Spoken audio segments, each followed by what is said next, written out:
Dobrý den, chci vám představit zajímavý soubor pozemků a budov uprostřed divoké přírody českého pohraničí v chráněné krajinné oblasti Český les, kousek od česko-německé státní hranice. K mítině, na které se pozemky nacházejí, vede zpevněná komunikace, která není přístupná motorovým vozidlům.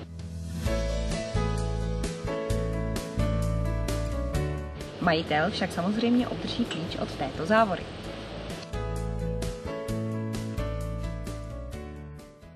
Nemovitosti se nalézají na místě, kde před druhou světovou válkou existovala menší sudetská vesnice.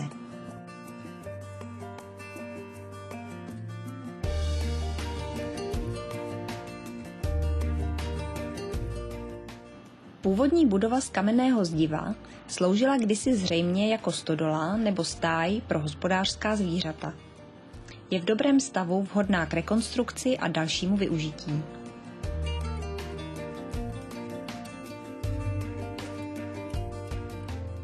Ostatní budovy na pozemcích vznikly pravděpodobně v době, kdy byl areál využíván jako místo pro letní pionýrský tábor.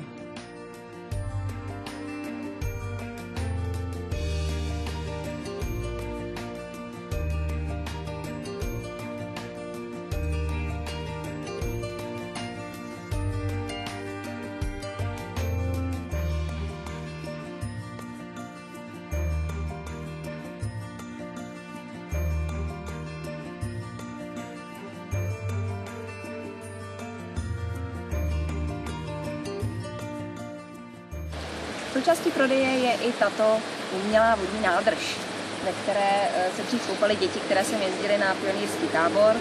Nyní se změnila spíše takový přírodní biotop, který je vhodný spíše k pěstování ryb nebo nějakých vodních živočichů, ale dala by se určitě i vyčistit a znovu používat ke koupání.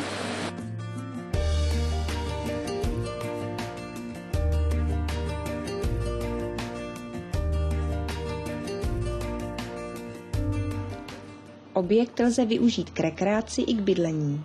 Je vhodný například k výstavbě rekreačního sportovního střediska nebo soukromého zdravotnického zařízení.